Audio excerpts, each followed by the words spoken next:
Yo, people, and welcome to another episode of Through a Different Lens podcast. I am your co-host, Joe. And I'm Jacob. Yes, my brother. Yes. The NFL is NFLing. Yes, it really is. Another Mate, week. mate, who would have thought it? It looks like your team had a playoff chance. We're gonna get to it, but who would have thought going into this season, your team have a playoff chance and my team doesn't?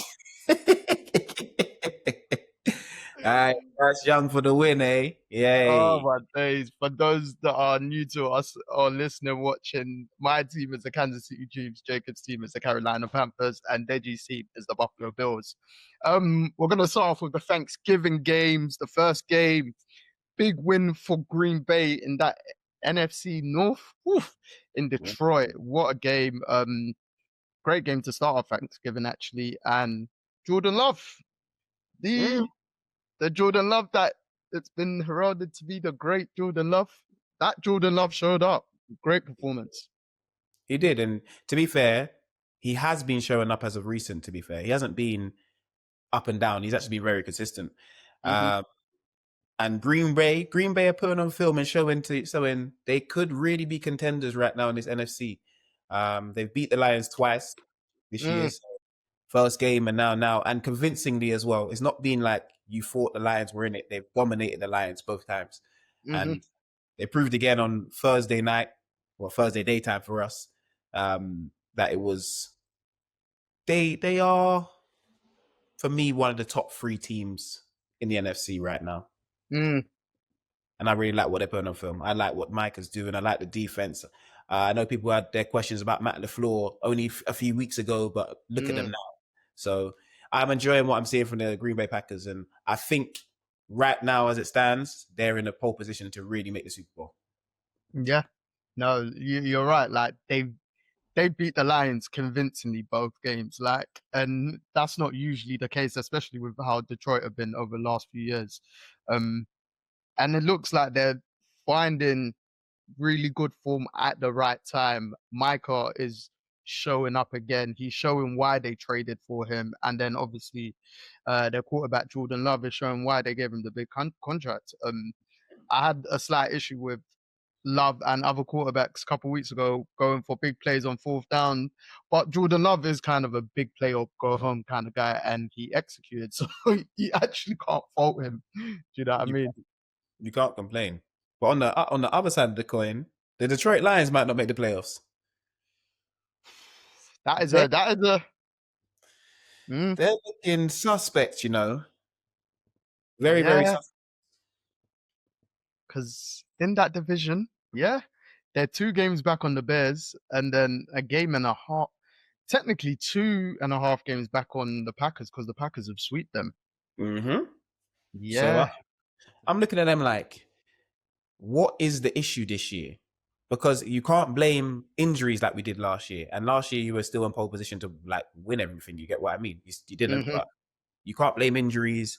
Obviously, coaches have moved, but the players are still the same. I said it before, the players are still the same. So what is the big problem? And I know Dan Campbell's play calling now. I think he just needs to give up. He took over a couple of weeks ago, and then they made like a big hoo-ha. I was just looking at the playoff predictor, as the Lions are currently the 8th seed, and they've got a 42% chance. Yeah, see, it's not likely because I don't know who they're playing. I don't know their schedule, what it looks like. But have they got to play the Bears again? Yes, they do. If I'm not mistaken, because they absolutely wiped the Bears. Have they played them twice? I might be bugging. So if you got to play the Bears again, you got 5 games left. You got to play the Bears again. The Bears is the final game. So they've got the Cowboys coming up this week, then the Rams, then the Steelers, Vikings, and then the Bears. They're in problems. I see them losing 3 of those games. I see them losing 3 of them because the Cowboys are on a roll right now. The Rams, although they lost to my team, that's my team. We show out when we need to do. And I do not see them beating the Bears, especially the way the Bears are playing. Unless the Bears just choose to rest people because of the last game of the season and they should be in the playoffs by then. But you don't know because it's nip and tuck in the division. You don't want to be going. You don't want to an away game and be in a wild card when you could be the number one seed having a home game. No, you're right. You're right. It's peak for Lions, and they were going into the season. They were a lot of people's NFC favorites, obviously building off the back of their great seasons the last couple years. But yeah, and I think Goff had a good game, but Yeah, the Packers were just better overall in terms of execution. So yeah, yeah, and obviously Amon-Ra St. Brown went out injured. They said he would be out 1 to 2 weeks. That was initially straight after the game. I've not seen that, but that would be a big loss in this stretch if he's out. definitely, because he is Jared Goff's like safety blanket. Mm, He's like his target. But you know what? I feel like this is a blessing in disguise for them because they need to use Jameson Williams. Like he is a wide receiver one in this NFL. They need to mm. actually use him more because when he gets the ball in his hands, he's crazy. Bro, Like no one can catch him. that's the thing. So it's like feed him the ball more. But I feel like Mm, the Lions have just out tripped themselves into what they are now in terms of okay, we're going to go on it for an every fourth down. Sometimes let's just play analytics. Let's punt the ball away. Let's actually kick a field goal. You're taking points mm. off the board for no reason right now, and I'm watching like you're going to get in the way of yourselves, and that's what it seems like this year. I'm glad you actually mentioned that because if I'm not mistaken, since Dan Campbell's taken over the play calling, even though he had to say anyway as head coach, Mm, they've not converted a fourth down. I don't think. If see. I'm if that's what I heard, it was something like 0 for 7. I might be wrong, but yeah, They go for everything though. Like I'm seeing 4th and 7, and I'm seeing this. Yeah, let's go for it. I'm like, come on now. Like it gets to a point where everyone knows. Okay, we're going to keep going for on every fourth on all the four downs. We're just going to be ready for what you're going to run. We're going to look at all the plays we think you have, and we're going to be prepared for them. And you can see teams are more prepared for it this year. Last year, yeah. not so much. This year, yes, and it's not paying off. Like I feel like it gets to the point when you've been that fun and sexy team, you kind of need to change it up, especially if you haven't won at like in terms of getting to the Super Bowl. Obviously, they've won in terms of games played. They've got one Mm, of the best records in the NFL, but over the last 3 years. But you haven't got to that next level. Like there needs to be some balance. Do you know what I mean? of course. So yeah. Well, big up the Green Bay Packers. They're looking like a real threat in that, and not only in their division but in the NFC, like you said, in terms of an all-round team. Um, so yes, the game of Thanksgiving, I believe over 50 million people watched it. Blah blah blah. The Dallas Cowboys beating my Kansas City Chiefs. Mm, It was a very good game though. it was very interesting game. From a neutral perspective, very good to watch. Like Mm, enjoy all fronts. Like if there was a definition of what you want on Thanksgiving, it's mhm. that game that we got. Yeah, You got ebbs and flows. You kind of got everything you wanted, and it feels like it was so long ago because we're talking on Monday and it was last Thursday. to be fair, the benefit for us is hardly any of the talking shows were on Friday. It's true. So they forgot about it. So they just talk about Sunday's games. So we're all here today. That's very true. That's very true. But no, that Cowboys offense and the defense. I'm gonna give credit to the defense. They showed up and showed out. But the Cowboys offense, when you get the ball in Pickens' hands and you got the ball in CD's hands and CD's not Mm, dropping the ball, they are scary and very dangerous. And yep.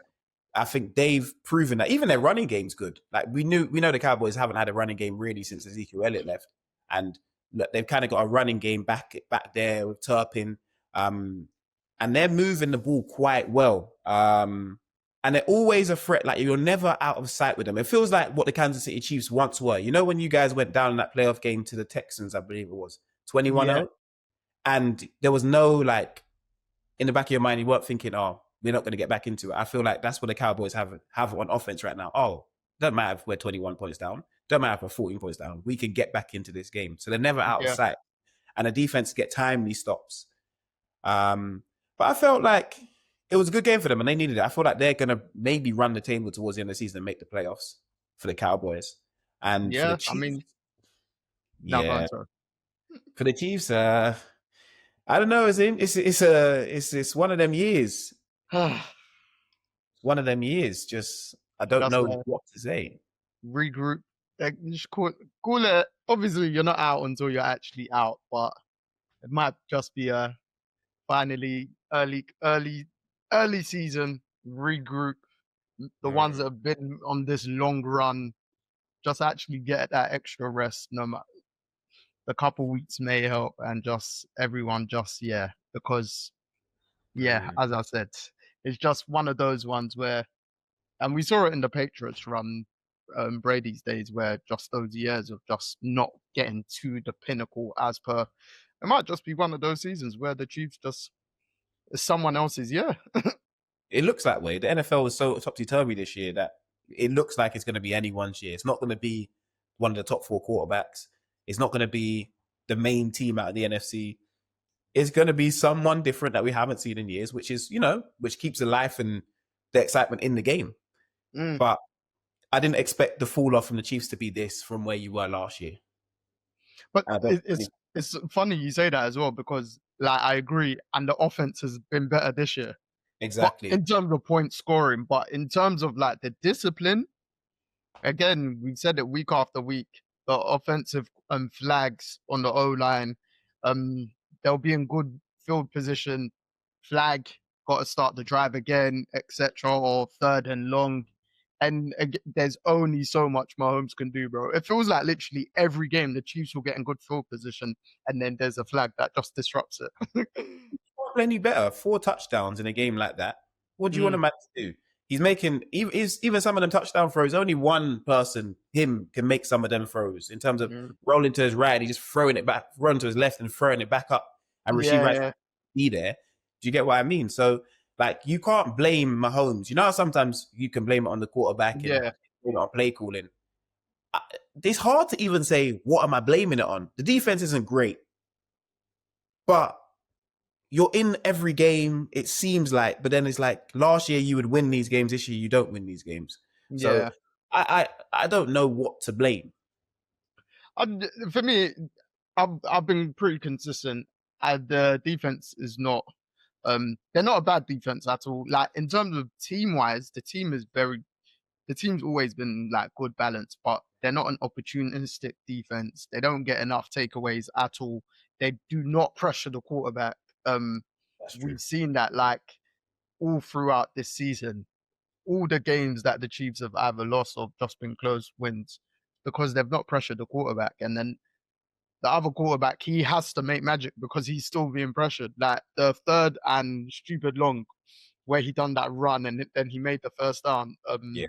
throwing the ball. I can't remember who caught it in the middle of the field. It might have been Rice, or Yeah, but I might. underneath. Yeah, yeah, I remember in the middle, directly in the middle. When he ran to the Yeah, right, rolling around to the right and that sort of stuff. yeah. Yeah, yeah. And it's just like he has to do those kind of plays like every couple games, and it's like really, bro, like I'm not even making excuses for him because, like you said, there's been many games this season where a couple losses have arguably been on Mahomes in terms of like the red zone picks, and stuff like that. But again, like the Chiefs did score in the second and third quarter, and Mm, the Chiefs have had many quarters where they don't score. But again, like you said at the beginning, credit to the Dallas defense because Overshown coming back from injury, he was huge, even Bland, and then the pickup of Quinn and Williams, pairing them up with Kenny Clark, bro, big, boy, boy, big. It's been a big, big pickup. It's been good. I was looking saying, well, defensively, that interior line, they're stopping the run. Even mm, though the Chiefs don't have the greatest run game, like you're stopping whatever they do have. And yeah, Mahomes picking up a lot of scramble yards, but you're sort of okay with that because it's off script plays. You get what I mean? yeah. Um, And even then, it was hard for Kareem Hunt to kind of back up the game he put against the Colts when this was a short week. Like, I wasn't yes. expecting a big game in terms of the run game. I think he averaged like 4 yards a carry. Mm, But and to be fair, the Chiefs even stopped their run game. It was Davis, I think, that big run for the for the touchdown for 43 yards or something. mm, Other than that, the Chiefs actually stopped down their run game. Turpin had one or two runs, but like Javonte Williams and Davis were more or less held, bar Davis's big run for the touchdown. So, but Dak, CD, Pickens, Like between Pickens and CD, 200 yards. Mm. CD drop. And like that's the most I've seen Trent McDuffie get dominated. I was gonna bring that, See, I was gonna bring him up, because the amount of yeah, penalties like that called don't get me wrong, some of those DPI calls were so fugazi, but that happened it's the all Chiefs game. that get all the calls. But yeah, Yeah, that's what I was thinking about, the PIs and all the flags basically on the whole defense, the whole game. on I the was Chiefs, thinking, I was like, bro. At one point, I was like, refs, just let them play because this is getting silly now. Some of the things I was seeing were like, I see someone else do on the other side, same sort of thing, and they wouldn't call it. And then I see bro, them do it, call it. And I'm like, even on McDuffie, CD will hold him first. yeah, And then it's the same thing. And then if they it's just that throw their kind of hands thing, up. yeah, just let them both go at it. Because I even Mhm. saw Eagles fans saying they went through it last week, innit? Because and the Mm. people are like, oh, the NFL want the Cowboys and blah blah blah. But it is what it is, innit? You get me? Because You don't want to put the game in the ref's hands as per yeah, because CD not taken away from it, he was just fantastic, great bounce back game for mm. him. And then Pickens, they need to pay him. He is going to be the second highest paid receiver in football, after this year. I don't see him eclipsing Jamar Chase just because Jerry might, but I don't see him eclipsing Jamar Chase because it's Jamar Chase. But Mhm. I feel like he's going to be on the 38s, Yeah, 37s, 38s because the things he does when the ball's in his hands and the dynamic he's added to this Cowboys, that don't have to look, if that just don't look, if he looks off someone, he can throw it either way. yeah, They can both be wide open. And I feel like he's kind of taken over the mantra as wide receiver one for the Cowboys. As much as CD is the wide receiver one, I feel like they're looking at Pickens as he's going to be that person. I think personally, because he's bigger than CD, run after catch, I think is better. Me personally, saying for Pickens, I think he's a better wide receiver. He just hasn't played in an offense that can do this. He's been with the I think Steelers. CD's all round game is probably better more um, I think he than just drops the Pickens. ball too much, That's another thing. and that's the main thing as a receiver. Yeah, which is true. But like again, CD's been more consistent than Pickens. Obviously, Pickens hasn't had that compared to CD. But one, they just complement each other. Right. Um, Pickens stepped up in CD's absence. Mm. The Chiefs actually held Pickens throughout most of the game until he came huge late in the third and in the fourth quarter. Because it seemed like that was their game plan. But it's But that's just what I'm one saying. thing. Like the Cowboys can build on what they're doing right now. Not to say, even if this season stopped short, because there wasn't high expectations. Like there's actually stuff to be excited for as Cowboy fans if they keep Pickens and then if they pay Quinn Williams the following year. I think they'll have to. You don't trade for someone you don't think this should be there long term. It's Mm, Jerry as well. I don't think you do a short term trade for a player of that stature who's been paid already in the NFL and has been a Pro Bowler. So when the Jets defense was actually serious at 1 year, yeah, I feel like they've brought him in here for a reason, and mm, Jerry's going to pay him. I feel like yeah, all these trades that you made this year weren't for this year because you yeah, let Micah go. So in my head, I was thinking you're planning for the future. yeah. That's true. It's true. And then they may get lucky in the draft with one of those picks as well. So no credit to the Cowboys. Big win again. Against the Chiefs. Chiefs is looking kind of bleak. And just maybe just one of those ones where this year is definitely not their year. Um, the Baltimore Ravens got absolutely trounced by the Bengals on Joe Burrow's return. Mm-hmm. Burrow's, I think that was the first half ever in Burrow's career, if I'm not mistaken, on less than 50% in terms of pass accuracy. But then he came big second half. And then the Bengals defense Yeah, created 5 turnovers. The worst five. defense in the NFL. Create 5 turnovers. And we spoke about the Ravens offense last week, was it? And we literally said that if they don't liven up soon, Mm-hmm, it's going to end real soon. And it looks like it's going to end real soon. mm-hmm. Only saving grace for them is the AFC North is terrible. 3 out of the 4 teams lost this week, and 4 out of 4 didn't lose because one of them played each other. So that is that is more than the only reason. In my mind, when you said that, I was like, oh shit, yeah, you're right. So literally, that is why they have a saving grace to make it to the playoffs. And I think Mhm. the Steelers lost, they're still number one in the division. But the Ravens offense is terrible, man. It's looking, I don't know. We said last week I thought it was a short-term problem. It doesn't look like a short-term problem. Lamar Hmm. may not be healthy. I'm not saying it's an excuse. He didn't play well at all.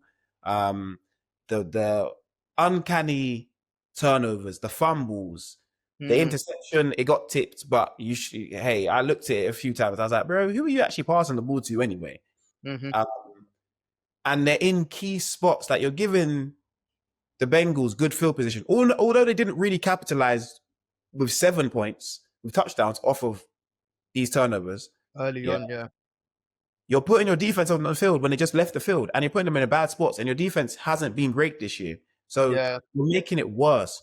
I don't know what the play calling is because I watched the whole game and I was like, why have you gone from Derrick Henry running the ball to Derrick Henry not being on the field? Mm.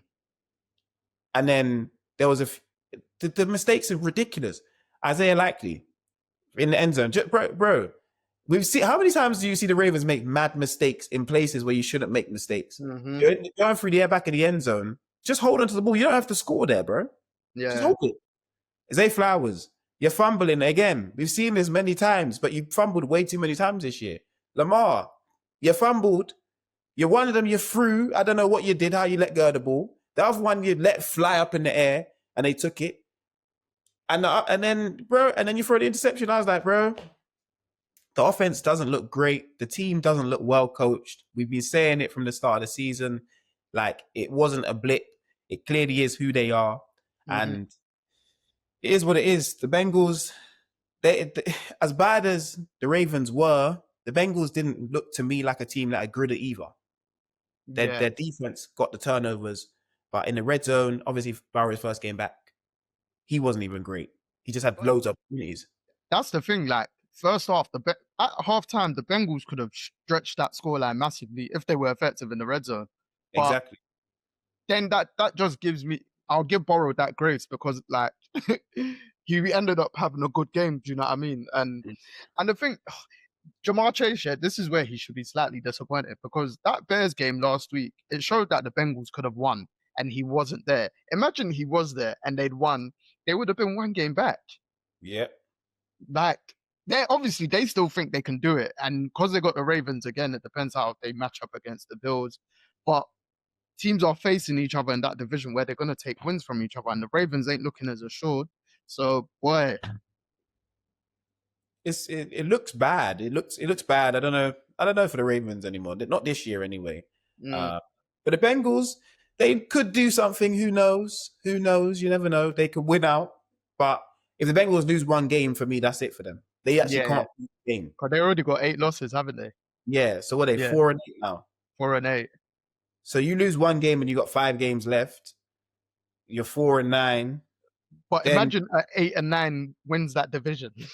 it could. It could literally could. It could. At this point, it could because everyone's got to play each other. I don't see the Steelers winning another game. They're just bad. Um, Unless they face the Ravens. They tend to turn up weirdly. and that's next Sunday. That's Sunday coming. Yeah.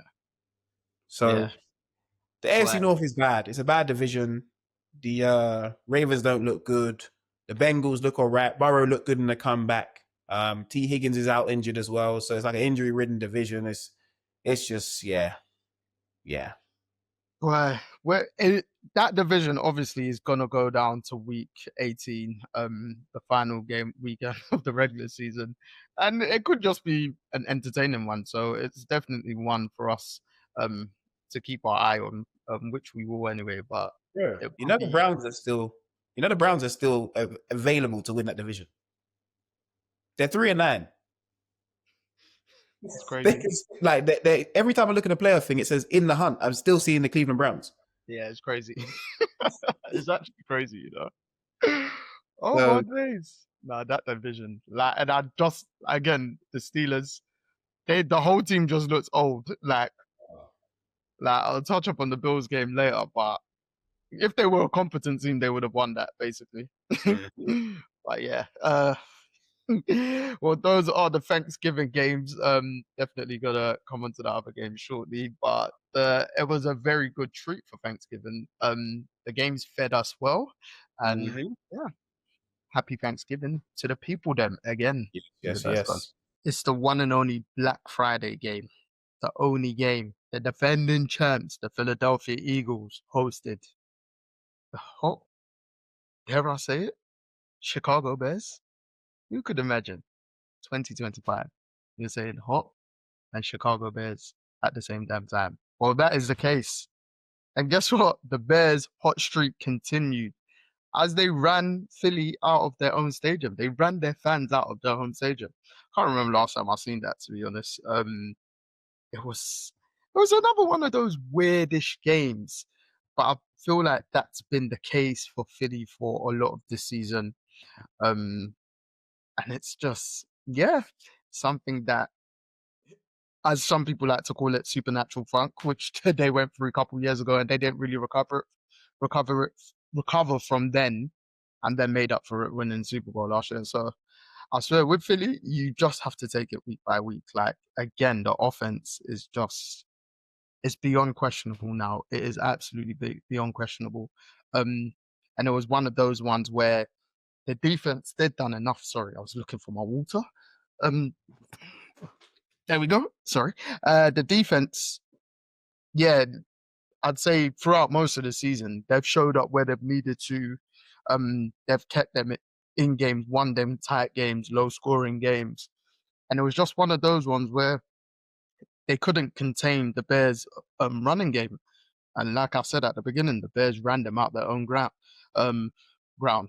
That's the UK in me, as we refer to our stadiums as grounds. But Mananga and Swift, who is a Philly native and was returning to his old team, they both rushed for over 100 yards, which is pretty unreal, to be honest. Like having two running backs just go for 100 in the same game. That is again credit to the Bears play calling, head coach Ben Johnson, their OC as well, and then their fantastic offensive line, which like in comparison to last year when Caleb got sacked a lot, they didn't really have a run game like that as well. It's a complete turnaround and credit to the organization for getting those players. One of those players being the Chiefs, Tooney, but we don't like to speak about that. But yeah, like I was saying, Mananga and Swift between them had 255 yards, carried the ball between them 40 carries as well. Mananga averaged about 6 yards a carry, Swift 7 yards a carry. So again, like Caleb didn't have the best of games, got sacked a couple times, one interception as well, and completion percentage was under 50%. His completion percentage hasn't been good this season, but the contrast last season, his completion percentage was good, but the team weren't winning. The numbers weren't there. So now, like collectively, and again, I've mentioned it last week, I believe, and maybe the week before. But Caleb in the fourth quarter in the clutch, it's like he's forgot about how the rest of the game has gone, and he's just locked in again. And like, as long as the team are keeping them in the game, their defense is playing well. They're very good, like opportunistic in terms of takeaways. Um, then we know what he's shown this fourth quarter, and it's not something that could be like not taken serious. So yeah, the Bears they've ran themselves into the one seed currently in the NFC, obviously with the Rams losing, which I'll come on to soon. And then yeah, that's a massive victory. Even watching like their post game locker room celebration when Ben Johnson took off his sub and everything, that is a unit. Like the camaraderie, and again, it starts off from the appointment of Ben Johnson, the culture he seems to be instilling in Chicago is serious. Um, and it's those ones, yeah. Like the Bears, they've still got quite a tough schedule left. But if they were to get home field advantage in the playoffs, because they're making the playoffs, right? Surely they're not making the playoffs. Let's just clarify. But if they're to get home field advantage in the playoffs, going to Chicago in the cold in January, oh my gosh, it's not going to be nice. It's not going to be nice at all. So again, like let's pick up on some defensive players. I think Kevin Byard He's a vet, and he had a great game. Was it Jalen Johnson that returned as well?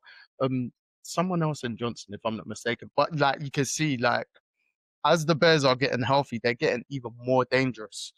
Um, because was it last week or a couple of weeks ago? I can't remember the game where they were missing quite a lot of linebackers, and they still pulled it out. Steelers game, so it was last week.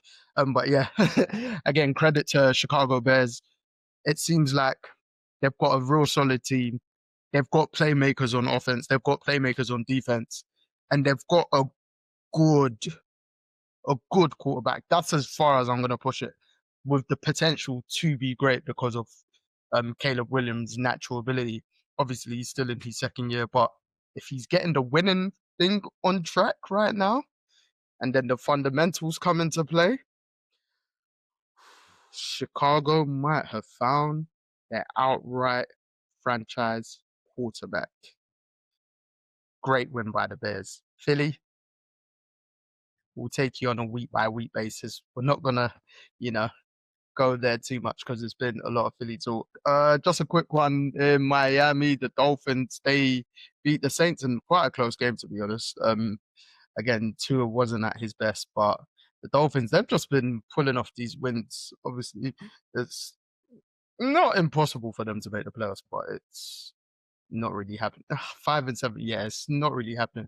But credit, like after all the turmoil that they went through throughout like the first half of the season, Tyreek's injury, um, head coach being on the hot seat, like he's galvanized the troops. And do you know what? Like they've got a bit more team camaraderie about them. I used camaraderie beforehand, might be my word of the day, but like it's just something.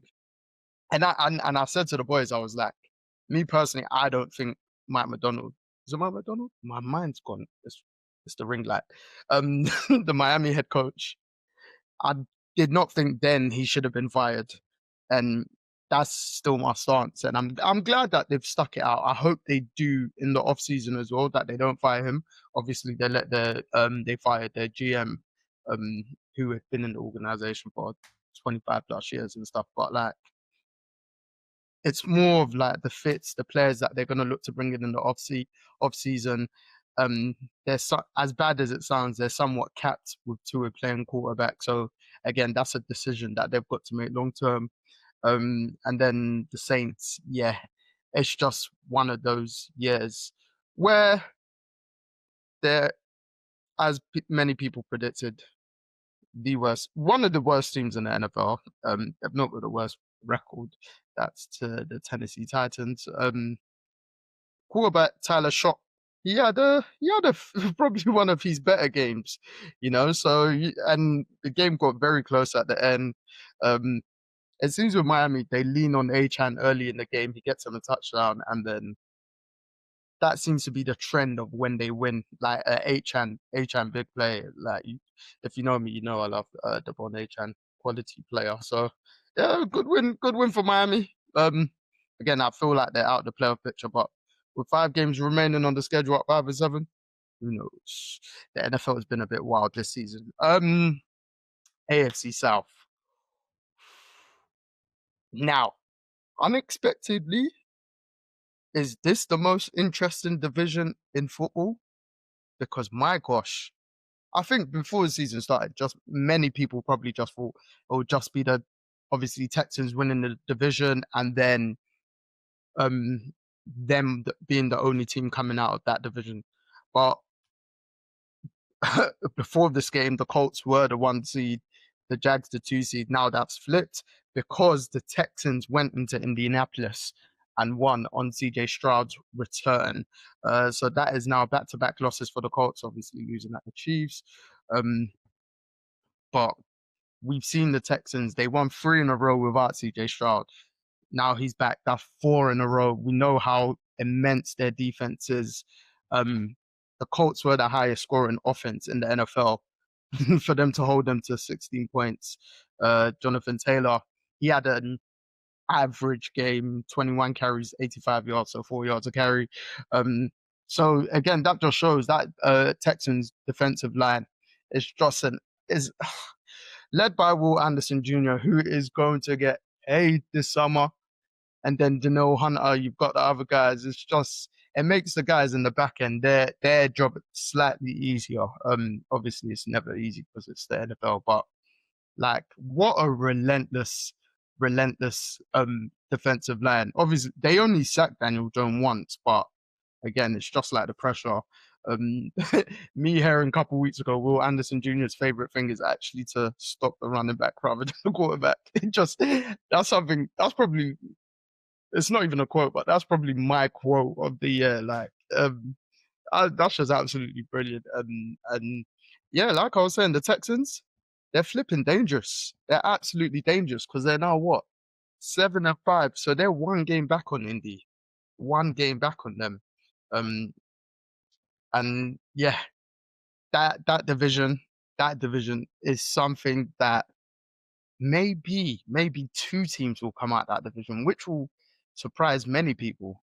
I think in my predictions at the beginning of the season, I had the Texans winning the division and then the Jags being the final wild card team, if I'm not mistaken. But again, we might imagine we get three teams from that division. Lord of mercy. Lord of mercy. I don't know if it will happen though, because the Colts, they've got a tough running. And you can see, is it starting to catch up with them back-to-back losses?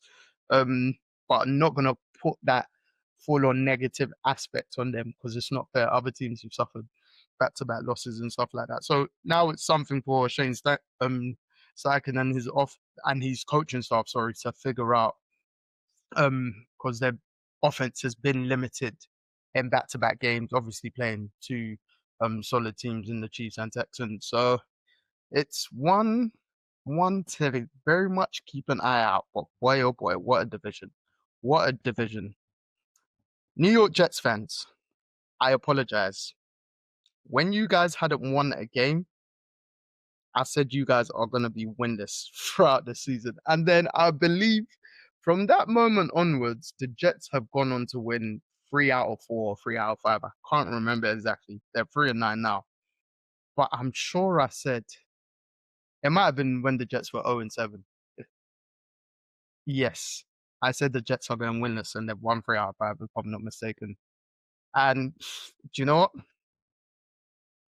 Got to put my hands up. So I apologize to New York Jets fans for our listeners and watchers on that one. Obviously Tyrod, he just brings some stability. He's one of the better backup quarterbacks. And there was just another one of those games where like they didn't need to do too much on offense. Adonai Mitchell, he had a big game for them, probably his coming out to party game for them. But yeah, the Falcons, they outyarded them in practically everything, but the Jets came through, obviously big special teams play as well. When you see Aaron Glenn just going, I forgot what he said when I watched the video, but yeah, it's maybe one for them to build on, especially once they traded Sauce Gardner, Quinnen Williams. They've done that for the whole starting again picks aspect.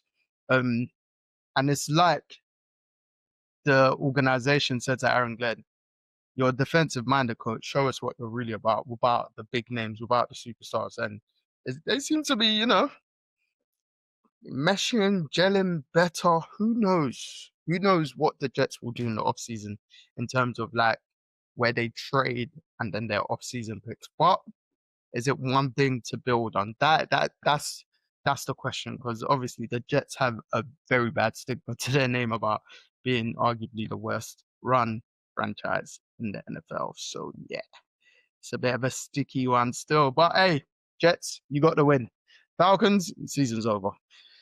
It was probably over, but now it's officially over. Yeah, they're out of it.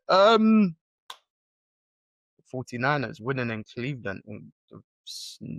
I look like it was snowing before the game. Might be wrong.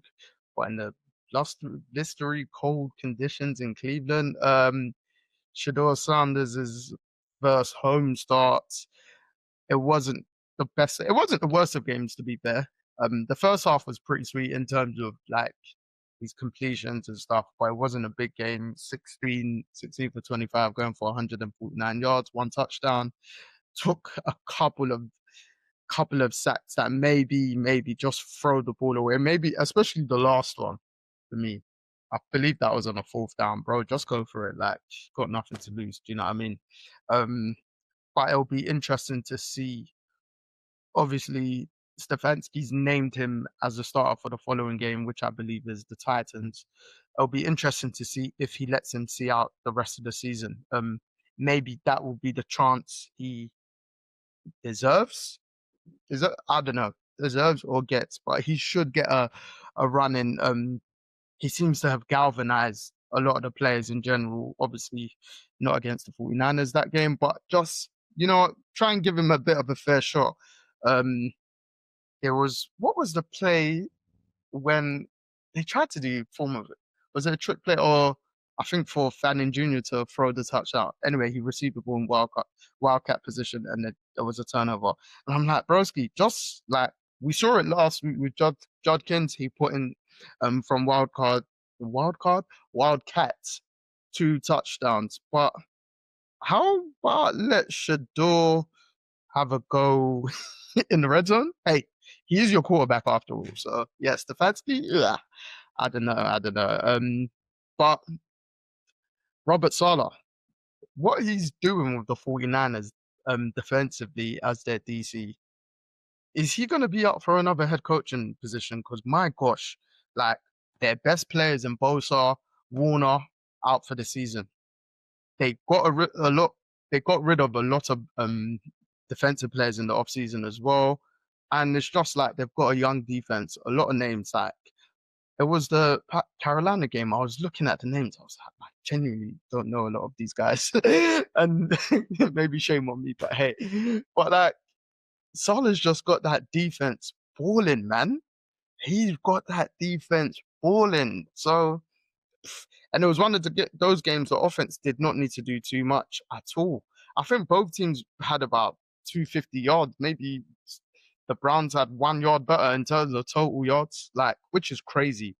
But again, obviously we know the Browns, their front seven led by Myles Garrett. So you can't even argue that. I think they held him to 1 sack. So fingers crossed he still breaks the sack record within the next 2 games or so. But like again, like I was saying, the 49ers offense, they did not need to do too much. It was just like a solid game. Everyone just be on their P's and Q's, don't turn the ball over. And then, yeah, like they got the job done. So it was another win for them. As Purdy's playing more games through injury, he needed just a level headed game after that Carolina game where he was just interception for you, interception for you. I'm trying to throw an interception for you, but you're not taking it. And yeah, that first half against the Panthers was, yeah, it was a bit of a diabolical one. But big up George Kittle as well. He made some big catches for Purdy as well. So yes, that was a good continuation of wins for the 49ers. Now, another one that is arguably the shock result of the week or weekend, whichever way you want to fix it. Maybe, maybe I'm the jinx. Calling, and I believe anytime I've said a team is the best team in the NFL or in their division, they've lost. And that was the case when the Los Angeles Rams lost in Carolina to the Panthers. Yes, Carolina beat the Los Angeles Rams. Hell of a game, by the way. Absolute hell of a game. And the Panthers, are they going to sneakily get into the playoffs? In fact, do you know what? Yeah, I can't even say sneakily because the division's still on for them. Them and the Bucks are 7-6. If I'm not, are the Bucks 7-6? I'll come back to that. But they're they're both. Pardon me. The Bucks are 7-5. Sorry, not 7-6.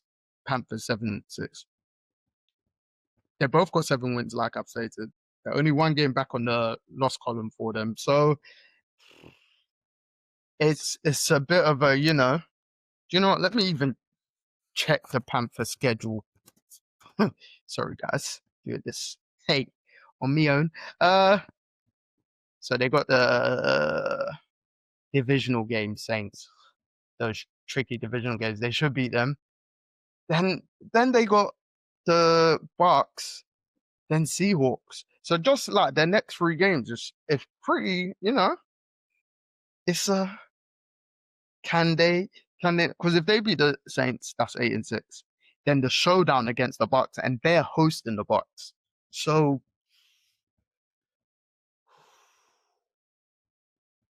I had to take a deep breath for that one.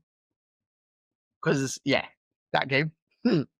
There's going to be a lot of eyes on that game, and a lot of the NFC are going to be watching that game because again, that's for the 1 seed. So it's whoever's in a wild card is going to either Carolina or Tampa Bay. Um, but yeah, like I was saying, back to the game. Bryce Young, great game.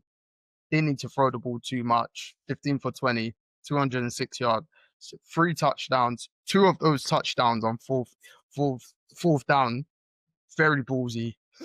Canales, hell of a head coach with the play calling as well, in terms of and their OC, and just like converting those fourth downs was just immense for touchdowns. And we know the Rams defense, like I've sang their praises. They've been great this season. Young defense, and they've just been making plays, but they couldn't really, I say stop Bryce as much, but Bryce did what he needed to do. Let me put it like that. And the offense did what it needed to do. And it was helped by their magnificent defense. Because boy, oh boy, they got to Stafford.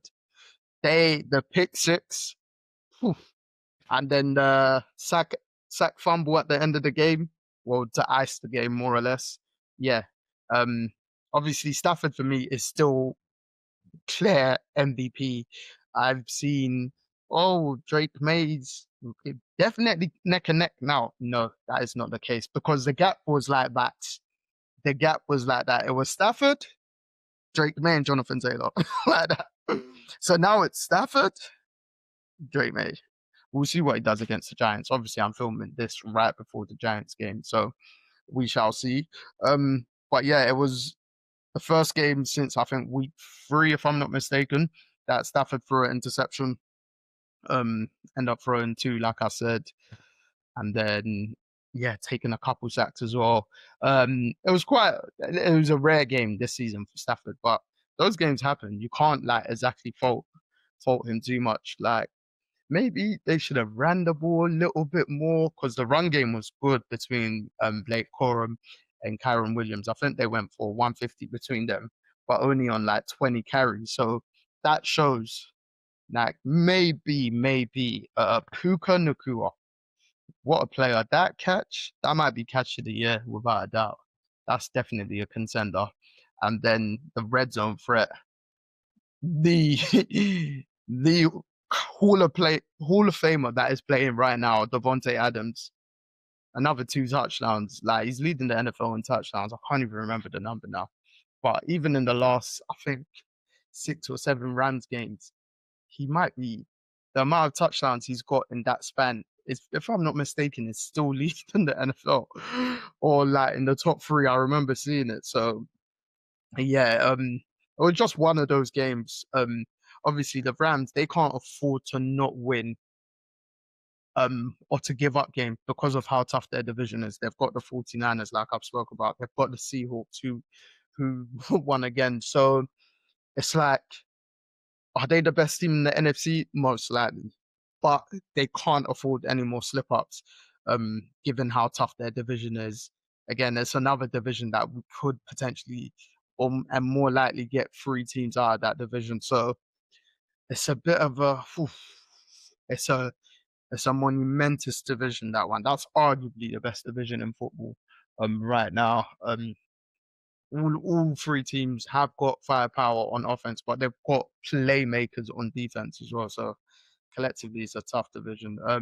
And like I said before, at the beginning of this game, the Panthers, the thing with the Panthers is they shouldn't just go back and now lose a silly game, if that makes sense. So for argument's sake, the Saints game, on paper, everyone will pick Carolina. But again, like I stated, divisional game. I was listening to Cam Newton earlier, obviously ex-Carolina Panther, and he was just saying, like, unless you've been part of either team, you won't get that fixture. It's just a weird, tough fixture. And, that's coming from an MVP winner with the Carolina Panthers. So I understand why he has his hesitancy going into that game, but the Panthers should execute that game, should win it. They've got a very good run game as well. Utilize it, and they've got ballsy players. They've got playmakers, even on defense as well. Do you know what I mean? So Jacobs Panthers, they're doing bits. Um, AFC South matchup, another AFC South matchup. Obviously, we had the Texans Colts. Now we had the Tennessee Titans, worst team in the NFL. Sorry, Titans fans, against the Jacksonville Jaguars, who are now in first place of that division. Wow, oh wow. People were talking about last week. Trevor Lawrence should be benched. And now he had a clean game, 16 for 27, 229 yards, 2 touchdowns. Trev, that's what they need. Trevor. That's all they need. They don't need these interceptions, these turnovers, bro. They don't need that. You've got a good team. You've got a good defense. They get takeaways. Get me. Like, Travis Etienne, he didn't have a great game running the ball at all, but when he's unsung, you've got a good running back. Like, so again, that's another one where Liam Cohen has come in the offseason and not so much changing the culture, because the Jags obviously got to the playoffs a couple of years ago, but he's bringing more stability, if so. And it's just one, like, let's just put it in a way that you wouldn't really want to face the Jags right now, because if the Trevor that shows up against Kansas City shows up, then yeah, it could be peak. Or if the Trevor that showed up last week shows up, where he had multiple turnovers, but they still won. Like, not a lot of teams are that fortunate, as weird as that sounds. Do you know what I mean? So, yeah, obviously, depending who you play opposition-wise. Tampa Bay Bucks, I mentioned them when I mentioned Carolina. They got a much-needed win against the Cardinals. That game was really close, to be fair, 2017. The Bucks, they don't seem to be rolling as much, but again, they're another team. If they win the division, you're not really gonna want to go to Tampa Bay. Obviously, the Bucks they're really good away from home, so who knows? But like, if they just win the division, things are on sung. We know Baker can have big games, especially in the playoffs as well. Like, he's not afraid to have a big game in the playoff. So, um, it's just one. We'll see. But like I stated, a much needed win for them. Bucky Irvin returned. He's got a touchdown.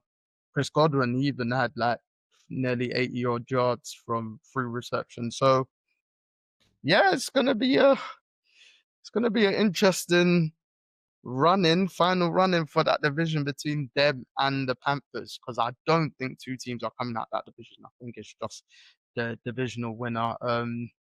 And just a quick one on the Cardinals. Jacoby Brissett, my gosh, he can throw a football, bro.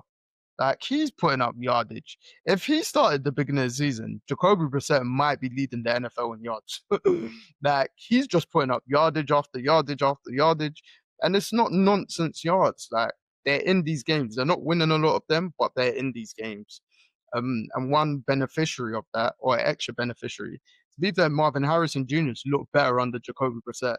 And then, of course, their tight end, Trey McBride, who might be an all-pro this year. Obviously, they've not got a record to show for it, but McBride himself, he's a proper good tight end. I mentioned them earlier, the Seattle Seahawks. This game, that first quarter was just absolutely messy between the Seattle Seahawks and the Minnesota Vikings. But Darnold didn't have to do much. Literally, he did not do much at all. 128 yards.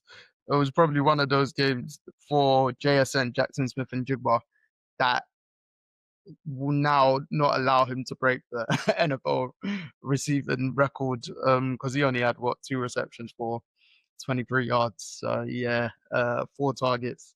It's just one of those games, and that was helped because Unfortunately,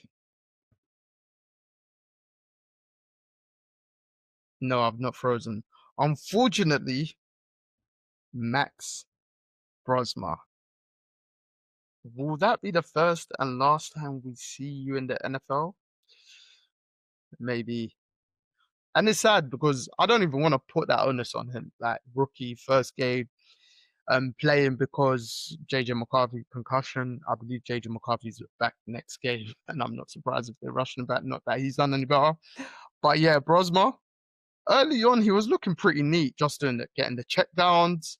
And then once he threw his first interception, it just really unraveled, and it was. I don't want to do R, but it was a bit of a sad thing to witness. You don't really want to see that, especially with rookie first game, and for them to put up 0 points. Yeah, the Vikings has been, and the irony they played against Sam Darnold. I saw Kevin O'Connell and the hug he gave Sam Darnold that day. He probably whispered in his ear, "He's like, bro, why didn't I make them offer you a new contract?"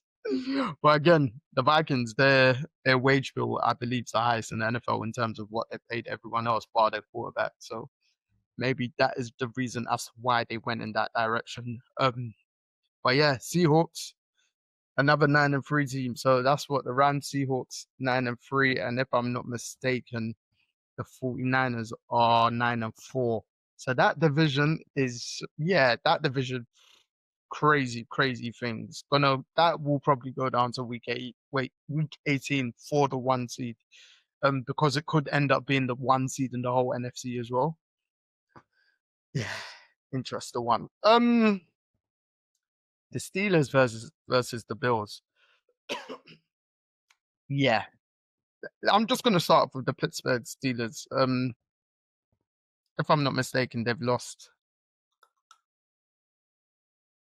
5 of their last 6 or something along those lines. And like the first half I was like, do you know what? They should the defense were keeping them into it, fair play. And I was just like, the second half, it's like the whole team just unraveled. I don't understand what's going on in Pittsburgh. Like in 3/4 of the game, they did not score points the first, the third, and the fourth. And the team, by the end of the game, the team just looked old. Like it was a weird one, man. And it was kind of led by Aaron Rodgers. Didn't have a good game at all. Got absolutely taken out. And went out injured. Came back in. Mason Rudolph had 3 attempts. One of them was an interception. It was just. It's like for me, they gave that game to Buffalo. Like, because I don't think the Bills were great in terms of their offense, bar James Cook, but the NFL's poster boy Josh Allen, I saw was getting plaudits. Again, I'm a Josh Allen truth teller. Sorry, Bills fans, if you call me a hater, that is not the case. Because again, the Bills, they won that game because of their defense. Benford being involved in 2 big plays, and then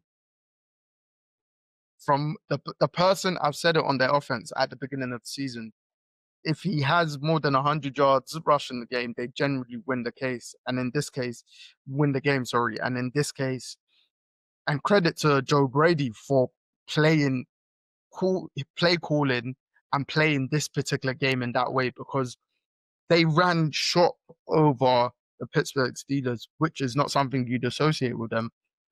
But again, the MVP of this game, James Cook, because he was cooking. He was cooking like he has cooked many a games this season where James Cook has been the Bills' best offensive player. Yes, James Cook. And then Ray Davis came in and he had a good running game himself. Like between them, it was over 200 yards. Do you know what I mean? James Cook had more rushing yards than Josh Allen had more passing yards. James Cook had more scrimmage yards than Josh Allen had passing and running. Like, so can we please stop this? Can we just simply say, not Josh Allen willed his team. Josh Allen didn't need to do much. Through another interception, he's been high on the turnovers. Absolutely high. If I'm not mistaken, 19 touchdowns and 10 interceptions. But obviously, total touchdowns, because he's got so much rushing touchdowns, a lot of them from like inside the 2 and 3 or whatever. If I'm not mistaken, he's behind Stafford on total touchdowns because he's got 30 altogether, but 12, is it 12 turnovers? Like Josh Allen's been his turnover machine this year. And in a lot of cases, I do understand it because you need him to play, just be him, so you can get those Superman type games like the game against the Bucks. Like I said, incredible, regardless of his 2 interceptions that game. To get 6 total touchdowns, immense. And like, it wasn't even the touchdowns aspect as much, like the rushing or whatever. It was the way he willed his team, that he did everything to win that game. So, yeah, it's, again, the Steelers in a division where they can win it, they're just not good enough to win it. Because like me and Jacob spoke about the Ravens losing earlier to the Bengals. Like, if either the Steelers or Ravens allowed both of them, if they both allowed the Bengals to win outright every game and then somehow sneak this division, because they're all gonna beat each other. It's absolutely mental. It's mental. So yeah, that division, the AFC North, is horrible. Obviously, a lot of it has been injury led. So that is the benefit to them. But yeah, just going back to the Bills, for people that have forgot, James Cook is outright second in rushing yards. He's literally just under 60 yards behind Jonathan Taylor, who was 2 weeks ago a top 3 to 5 MVP candidate. So that is how good James Cook has been all season. He's on 1,200 yards right now, 1,228. Like, can people please not forget that? It's not just Josh Allen. It has been James Cook and their brilliant offensive line. Like, obviously, they got absolutely smoked against the Texans, but their offensive line is generally very solid. Do you know what I mean? So Josh Allen has no help. Nope, his defense creates turnovers. Short field, long field, they create turnovers, giving the offense a chance. And then you've got a very, very good running back who just keeps on getting better. So NFL media, as much as I know we love Josh Allen, please, let's just pump the brakes. Pump the brakes. No one please include him in top 3 MVP conversation. Maybe he can get a 5th place vote as of now, because he's far from it for me right now. Absolutely far from it. Truth teller, not a hater. Chargers, divisional win against the Las Vegas Raiders. Halftime, I was like, oh, we got a game on our hands here. We got a game on our hands. The Raiders fans, they were loud. I mean, you expect it in LA. Yeah, no offense, Chargers game. Chargers fan, sorry. And then the second half happened. And you're just like, okay, Raiders, thanks. Thanks for giving us a first half that can, make people think this is going to be a tight one. Herbert didn't need to do too much. 15 for 20, 151 yards, 2 touchdowns, 1 interception. Gino basically kind of mirrored Herbert's game, literally 40 more yards on that one. But Kamani Vidal for the Chargers, great running game for them. And he's had a few of those kind of games where he's like, Herbert's needed his running back to somewhat step up, and that's been the case. Obviously, once Hampton went out injured, Vidal's been good. So, hey, the Chargers, they're just, you know, not not sneakily, they're just quietly going about their business. They're 8-4. Obviously, they're 2 games back on the Broncos, but another team looking for a wild card in that division. Broncos Commanders. I don't think people were expecting that game to be as good as it was. And it was a bit of a treat. Went into overtime. Um, Obviously the Broncos winning by 1 point because the Commanders went for 2, which you'd understand, because like going for 2 to win the game because their season's done. Why not? Do you know what I mean? There was a weird call when uh before the game ended, before going into overtime on the Commanders. They should have had 15 yards in their favor, but then they gave a sack on Mariota, or said he was down when he actually got tripped up. and it would end up being like 3rd and 21 when it should have been the first down with 15 yards in the Commanders' favor, and they could have then potentially won that game. So that was an iffy one. And then Broncos fans could say the touchdown, was it in overtime if I'm not mistaken? Yes, the 4th down, Debo running into the Broncos DB kind of. So, but Mariota, I mean, he threw the ball 50 times. You wouldn't really associate that. And he led the team in rushing as well. So, yeah. Hey, anyway, I'm not the head coach. Dan Quinn, you got to think about that. Then the flip side is Denver Broncos. Like I said, once they beat the Chiefs, you can't not take them serious. Do you know what I mean? They might be the team in the AFC that no one wants to face. No one will want to face them. Obviously, like Bo Nix's sidearm touchdown, that was a beautiful thing as he was falling down. I was like, someone's been watching Patrick Mahomes. Bloody hell, mate. And then he threw a weird interception himself. But he had a good game himself, 321 yards. And then we know the Broncos defense, just led by their defensive player this season. He arguably should have been defensive player of the year, but because of what Myles Garrett has done in the last 5-6 weeks alone, he's just outright running away with it. But Nick Benito, the play to win that game, getting the hand on Mariota's throw going for 2, I was like, it was just fitting that not felt in Nick Benito, that he's the one that stopped that play and won the Broncos the game. And the celebrations, it showed it, man. That's a team, like, as much as I hate to admit, because you know me, I'm not a Denver fan like that. I don't really like them at all, but because of head coach. But Sean Payton's doing a hell of a job there, man. Hell of a job. 10-2. And right now, like I said, I'm doing this just before the Patriots Giants game. Right now, the Broncos are the 1 seed in the AFC. And I can't lie, if I'm a team heading into the postseason, I'd rather play the Patriots than the Broncos. Bearing in mind Drake May's better, but I just think the Broncos team is it's just better. I just feel they're better. And the Patriots, the Broncos have gone through tougher tests. They've not had the easiest of schedules compared to the Patriots. Again, you can only play who's in front of you.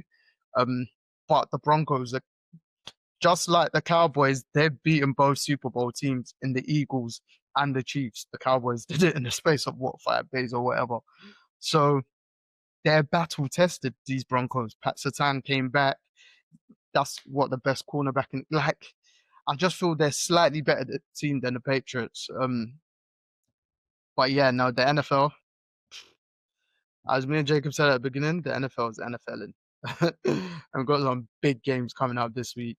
Do you know what I mean? So, and just the month of December, it's gonna be a bit of a interesting one, um, which is always the case. But no, Thanksgiving onwards, yeah, we're thankful for the games that you provided.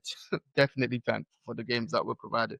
Because I looked at the Sunday schedule and I was like, oh, not really excited about much games. And then, but the games were generally good, like generally good. So this is good. This is good, and this could be the year where none of the favorites make it to a championship game. So let me just go with the 5 favorites: the Kansas City Chiefs, the Buffalo Bills, the Baltimore Ravens, and on the NFC side, the Philadelphia Eagles and the Detroit Lions.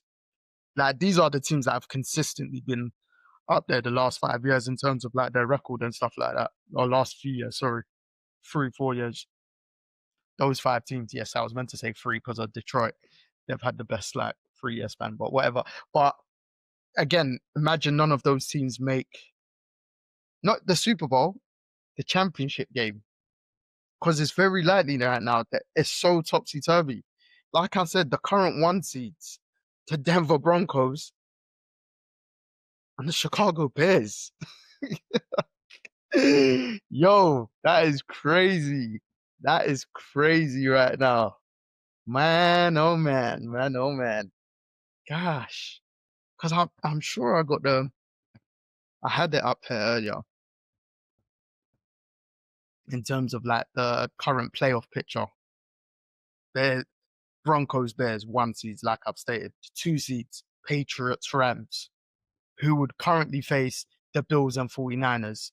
Bloody hell. Then the 3 seeds, the Jags and the Eagles. They would face the Colts and the Packers. And then the 4 seeds, Ravens, Buccaneers. They would face the Chargers, Seahawks. So, like, are you not hearing what I'm saying, bro? Are you not hearing? Like, right now, you just be thinking, frick, yo, it's peak.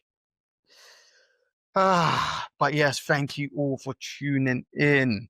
What a week that was. What a week of NFL football. Week 13 provided us. And hopefully week 14 and onwards continues giving us a couple more shocks, more great games. Because do you know what? Be greedy. Be greedy. We know the NFL season in the space of a year, it's not a long thing. So be greedy. We want greatness provided. We want entertainment provided. And again, we'll see our picks at the end later on in this week, and our leaderboard, because it's getting a bit tight between me, Jacob, and Dej. Do you know what I mean? I believe I'm still leading the way. I've got a title to defend, but I might be having a bit of a supernatural funk myself. Philly fans, I can relate. It's not easy being on top. And Chiefs fans, because I'm a Chiefs guy. Do you know what I mean? Looks like we're not making the playoffs. Shit. God damn it. We just need a break. We need a break. The guys, Carbo. Let's go Carbo. Mahomes, Kelsey, invite me as well, man. I've been in the duster with you, man. Because me being up for the late night games, 4:35 in the morning UK time, watching you guys sometimes lose, like, yeah, fly me to Carbo as well, man. I'm part of the team.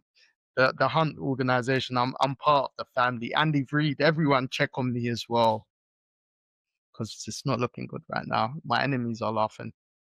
But yes, like I said, week 13. Thank you all for listening, for tuning in. Much appreciated. Please, as Zedge likes to say, tell a friend to tell a friend. And Jacob also likes to say, like and subscribe. Please hit those buttons for us. We really appreciate it. The support goes a long way. And again, just keep on commenting on any of our platforms. Teach us, hey, we're open to it.